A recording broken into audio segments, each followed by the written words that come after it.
Hi friends, welcome back to my channel shorts by working woman. நம்ம சேனலில் இன்றைக்கி என்ன வீடியோ பார்க்க போகிறோன்னா, என்னோடய Saturday morning busy morning routine தான் நான் உங்கள் கூட ஷேர் பண்ணிக்க போகிறேன். நம்ம சேனலை சப்ஸ்கிரைப் பண்ணாதவங்க தயவு செஞ்சு சப்ஸ்கிரைப் பண்ணிவிட்டு எனக்கு சப்போர்ட் பண்ணுங்கள். இப்போ வாங்க நம்ம வீடியோக்குள்ளே போகலாம். ஃபஸ்ட்டு பார்த்திங்கன்னா டீ வச்சு குடிச்சிட்டு தான் அடுத்த வேலை. ஃபஸ்ட்டு டீ வைக்கிறது என்னமோ ஃபஸ்ட்டு வச்சுருவேன், ஆனால் அது குடிக்கிறது லாஸ்ட்டு தான் குடிக்கிறது. டைம் இருக்காது. காலையில் பார்த்திங்கன்னா 6 o'clock எழுந்திரிச்சிருக்கேன். 7 o'clock 7:30க்குள்ளே எப்படி நான் எல்லா வேலையும் முடிக்கிறேன் அப்படிங்கிறது தான் உங்கள் கூட ஷேர் பண்ணுறேன். ஒரு பக்கம் வந்து பாலை வச்சுட்டேன், இன்னொரு பக்கம் பார்த்திங்கன்னா சாப்பாட்டுக்கும் வச்சுட்டேன். இங்கே சாப்பாட்டுக்கு அரிசியும் ஊற வச்சுட்டேன். தக்காளி சாதம் செய்யலாம், ஏன்னா தக்காளி வந்து கொஞ்சம் அதிகமாக இருந்தது. ஸோ இன்றைக்கி கொஞ்சம் காலி பண்ணிவிட்டேன், நாளைக்கு ஃப்ரெஷ்ஷாக வாங்கிடலாம் அப்படின்ட்டு தக்காளி சாதம் பண்ணிடலாட்டு சாப்பாடு வச்சுட்டு தக்காளி சாதத்துக்கு தேவையான தக்காளியெல்லாம் எடுத்து வச்சுட்டு, இப்போ பார்த்திங்கன்னா தக்காளி சாதங்கிறதுனால ஒரு வெங்காயம் இல்லை 2 வெங்காயம் போதும். தக்காளியோட அளவு தான் அதிகமாக இருக்கணும், வெங்காயம் கம்மியாக தான் இருக்கணும். அதனால் நான் வந்து 2 வெங்காயம் எடுத்துக்கிட்டேன், கொஞ்சம் தக்காளி நிறையா எடுத்துக்கிட்டேன். பார்த்திங்கன்னா பச்சை மிளகா எல்லாம் போட்டு நம்ம எல்லாம் ரெடி பண்ணி வச்சுட்டு தான் சமையல் பண்ணணுன்னா நம்ம வேலைக்கு போகிற டைமில் அது செட் ஆகாது. நம்ம வீட்டில் ஃப்ரீயாக இருக்கிற டைமில் அது ஓகே. வேலைக்கு போகிற டைமில் வந்து என்ன சொல்லுவாங்க, 4 கை இருந்தால் கூட நம்மளுக்கு பத்தாது. அதனால் ஃபஸ்ட்டு வெங்காயத்தை போட்டு அதை வதங்க விட்டுட்டுருக்க கேப்பில் கடன்னு தக்காளியும் கட் பண்ணிவிட்டு, இதை ரெடி ஆகிட்டுருக்க கேப்பில் அடுத்து வேறு ஏதாவது ஒரு வேலை, பசங்களை ரெடி பண்ணுறது, அவங்களுக்கு தலைவாரி விடுறது, ட்ரெஸ் எடுத்து வைக்கிறது. ஏன்னா அவங்க எதுவும் எடுத்துக்க மாட்டாங்க, எல்லாமே நம்ம தான் ரெடி பண்ணி கொடுக்கணும். ஸோ அப்படி போயிட்டு பார்த்திங்கன்னா, இப்போ தக்காளி இந்தளவுக்கு வெந்துட்டுருக்க டைமில் தான் நான் டீயே குடிக்க போகிறேன். இப்போ டீ குடிச்சிட்டு அடுத்து என்ன வேலை அப்படிங்கிறத நம்ம பார்க்கலாம். இந்த டைமில் பசங்க வந்து ஒவ்வொருத்தராக குளிச்சுட்டு வருவாங்க. அவங்க குளிச்சுட்டு வந்தோன்னா அவங்களுக்கு தேவையான ட்ரெஸ் எல்லாம் நான் எடுத்து வச்சுருவேன். நைட்டே நான் எல்லாமே ரெடி பண்ணி எடுத்து வச்சுருவேன். அவன் போட்டு ஒருத்தி போட்டுப்பா, இன்னொருத்தி போட்டுக்க மாட்டா. அவளுக்கு போட்டு விட்டுட்டு தலைவாரி ஜடெல்லாம் போட்டு விட்டுட்டு வந்துடுவேன். வந்து இப்போ இங்கே சிம்மில் வச்சுட்டு போயிருப்பேன்ல, இப்போ நான் அங்கே அவ்வளோ வேலை முடிச்சுட்டு வந்திருப்பேன். வந்தால் இங்கே ஓரளவு ரெடி ஆகிருக்கும். சாப்பாடு ரெடி ஆகிடுச்சு. தக்காளி பார்த்திங்கன்னா நல்லா வந்து தொக்கு நல்லா ரெடி ஆகிடுச்சு. இனிமேல் சாதம் ஆறுனதுக்கப்புறம் இதை நம்ம போட்டு கிளறிக்க வேண்டியதான். சைடில் பார்த்திங்கன்னா முட்டையும் வேக வச்சுருந்தேன் பசங்களுக்கு. சாப்பாடு எப்போவுமே வடித்து அப்படியே போட்டு கிளறிடாதீங்க. இந்த மாதிரி ஒரு பெரிய பிளேட்டில் போட்டு நல்லா ஃபேனு கீழே போய் ஆற வச்சுருங்க.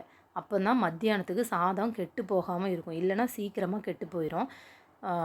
அதனால் இது ஒரு சின்ன டிப்ஸ், இதை ஃபாலோ பண்ணுங்கள். இப்போ பார்த்திங்கன்னா சாப்பாடு ரெடி பண்ணி கிளறி வச்சுட்டேன். சைட் பை சைட் இருக்கிற பாத்திரத்தை எல்லாத்தையுமே நான் தேய்ச்சி வச்சுருவேன். ஸோ தட் ஈவினிங் வரும்போது நம்மளுக்கு கொஞ்சம் ரிலாக்ஸ்டாக இருக்கும். ஓகே, நம்ம இன்றைக்கி மார்னிங் எல்லா வேலையும் நம்ம முடிச்சுட்டு வந்துட்டோம் அப்படின்னு வேலை செய்கிற இடத்துலேயே நம்மளுக்கு கொஞ்சம் ரிலாக்ஸ்டாக இருக்கும். பார்த்திங்கன்னா லஞ்ச் பேக் பண்ணுறதுக்கு எல்லாமே எடுத்து வச்சுட்டு போயிட்டு நான் குளிச்சுட்டு நானும் ரெடி ஆகிட்டு வந்துட்டேன். நானும் ட்ரெஸ் எல்லாம் பண்ணிவிட்டு ரெடி ஆகிட்டு வந்துட்டேன். இப்போ வந்து பசங்களுக்கு ஃபஸ்ட்டு எடுத்து வச்சிட்ருக்கேன். 2 பேருக்குமே தக்காளி சாதமும் முட்டையும் தான் மத்தியானம் லஞ்சுக்கு. மார்னிங்கும் நான் அதே தான் பிரேக்ஃபாஸ்ட்டுக்கு பசங்களுக்கு கொடுத்துருவேன். ஏன்னா ஒரு தோசை அரை தோசைலாம் சாப்பிட்டா யாருக்கும் வயிறு நிறையாது. அதை சாப்பிட்டு நம்மளை ஏமாற்றிட்டு போயிடுவாங்க. 12:30 வரைக்கும் அது தாங்காது. அதனால என்ன செய்கிறனோ அதை மார்னிங்கே நான் கொஞ்சமாக ஊட்டி விட்டுருவேன், நானே ஊட்டி விட்டுருவேன். மத்தியானம் அவங்க சாப்பிட்டுப்பாங்க. இப்போ ஸ்நாக்ஸுக்கு பார்த்திங்கன்னா வாழைப்பழம் தான் நான் வச்சு விட்றேன். வாழைப்பழம் வைக்கும்போது நீங்கள் அப்படியே வச்சிங்கன்னா, இப்போ அவங்க லஞ்ச் பேக்லேயோ எடுத்துகிட்டு போகும்போது அது வந்து நசுங்கி போயிடும். அது சாப்பிட மாட்டாங்க பசங்க. இல்லைனா அவங்களுக்கு உரித்து சாப்பிடணுன்னாலும் அவங்க சாப்பிட மாட்டாங்க. ஈஸியாக நம்மளை ஏமாற்றிட்டு வந்துடுவாங்க. நீங்கள் என்ன பண்ணுங்கள், இந்த மாதிரி கட் பண்ணி பாக்ஸில் வச்சுருங்க. இப்போ நம்ம பழமாக வச்சா ஒரு பழம் தான் சாப்பிடுவாங்க. நம்ம கட் பண்ணி வச்சா அதில் எத்தனை பழம் வச்சுருக்கோன்னு அவங்களுக்கு தெரியாது. இதுவும் ஒரு சின்ன டெக்னிக். இதில் நம்ம 2 பழம் வச்சாலும் அவங்க பாட்டுக்கு சாப்பிட்டு வந்துடுவாங்க.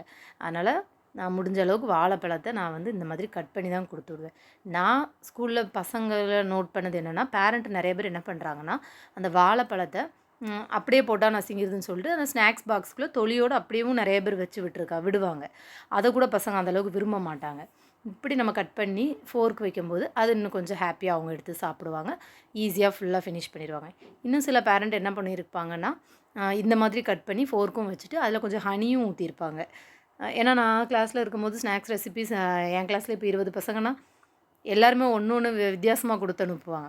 நிறைய பேரண்ட் என்ன பண்ணுவாங்கன்னா அதில் ஹனியும் ஊற்றிருப்பாங்க. அப்போ அந்த பசங்க வந்து இன்னும் கொஞ்சம் என்ஜாய் பண்ணி அதை சாப்பிடுவாங்க. இது ஒரு சின்ன டிப்ஸ், இதை நீங்களும் ஃபாலோ பண்ணுங்கள். இப்போ வந்து நான் எனக்கு பேக் பண்ணிகிட்ருக்கேன். எனக்கு பார்த்திங்கன்னா என் வீட்டுக்காரருக்கும் எனக்கும் முட்டை ஆம்லேட் போட்டுக்கிட்டோம். ஸோ அதை மத்தியானத்துக்கு எடுத்து வச்சுட்டு இப்போ பார்த்திங்கன்னா கிச்சன் ஃபுல்லாக நான் க்ளீன் பண்ணிட்டேன். எல்லாமே ஃபுல்லாக தொடச்சி எடுத்துகிட்டு பாத்திரமும் ஃபுல்லாக தேய்ச்சி முடிச்சிட்டேன். இப்போ நான் ஈவினிங் வந்தால் எனக்கு கொஞ்சம் ஃப்ரீயாக இருக்கும். இப்படி நம்ம செஞ்சுட்டு போகும்போது நம்ம மைண்டும் ரிலாக்ஸ்டாக இருக்கும்.